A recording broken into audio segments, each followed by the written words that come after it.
32 marathons in 32 days with a weighted vest. Mm. What was the drive behind this incredible pursuit? At first was like, I want people to think I'm tough. And that's just like, people are not going to say that usually. They're like, oh, it was just this deep, meaningful thing. It wasn't. It was like, I can do this. People probably will think this is interesting. I'm going to do it, and people will think I'm interesting. That was exactly what had happened. And it wasn't until I had started to make leaps forward, right? But I almost felt like, it's like a drug, right? Where you're like, I take this drug, so I have to retake the drug to have the same feeling, right? So that's what I thought with Thai boxing and ultramarathon, was like, I feel a certain way when I'm doing these things. Like when I was in training for a fight camp, I felt better than when I wasn't. And so it was the same with ultramarathon.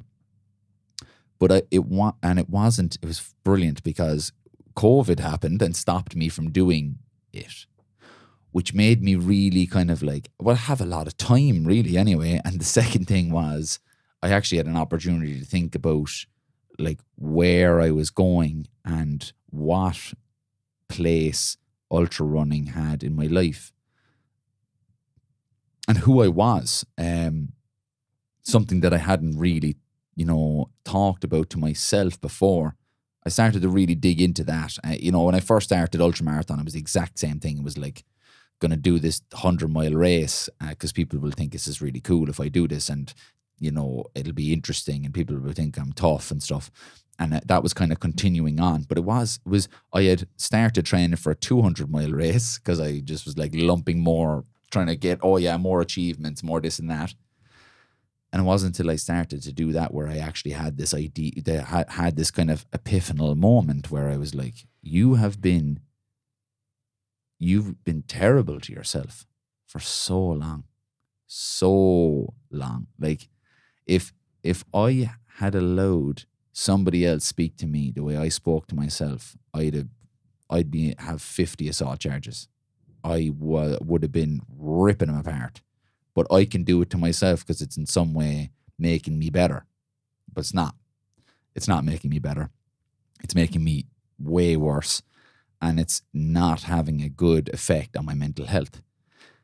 And when I had that thought, and I try, and in the least cliche way, thinking about it in a way of, okay, well, if I'm my own worst enemy, I have to be, if I give a go, not that I want to for the rest of my life be my own best friend, but give it a shot and see where it goes. You're thinking about things more logically, yes, right? That's one part of being your own best friend, is just thinking about it in a logical way. And one of the key cornerstones to being your own best friend is don't think for other people. So it was about breaking habits. And the habit was immediately when we come through it to a setback or a failure is go fucking in on yourself and talk immediately shit to yourself. And was the rewiring. Well, you're reframing the thoughts to hopefully turn into the point where it's rewiring to the point where you don't even have those negative thoughts anymore. And you actually immediately are in the best friend persona. You're sitting to that person straight away. And I think that's where I am. Yes, I will have times where I have to catch myself and kind of go, well, look on, relax, chill out a bit. But I think I had started to find that in and around the time when I initially had thought about Project 32. But I feel like Project 32 was there to teach me lessons, lots of lessons, Such as the things we do are not even in any way as important as the reasons why we do them. So I realized that the running of the 32 marathons was just this physical, basic, super understandable thing. The why was super complicated, layered, and needed to be investigated more by me. And so I needed to get to a place, because I tell you right now, and I've told everybody, and it's not in a disingenuous way, I breezed the project. Never once did I think that I'm not going to do it. Never once did I doubt it. Never once did I feel like, Jesus, this could get the better of me. Never. So it didn't teach me the way I thought it was going to. It taught me everything before I ever started. Because by the time I started, I knew I was going to finish. Because I had already thought about the reasons. And I had already thought about myself as a person. And what it meant to me to be able to do these things as well. So, like, for me, it was really, really... Because it's like this meta analysis. Like, why are you doing this? Answer. Question the answer. Question the questions of the answer.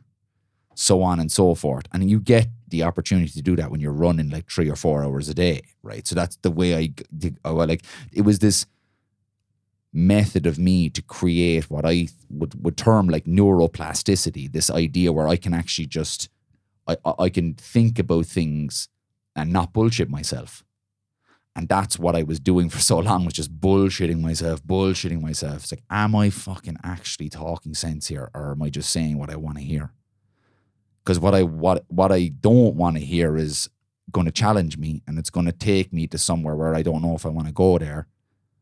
But if I go there, we fucking go there. We like get the fucking head torch out and we look around. And so that's what I had to do. And I had to pluck out so many parts of me that were not what I thought they were.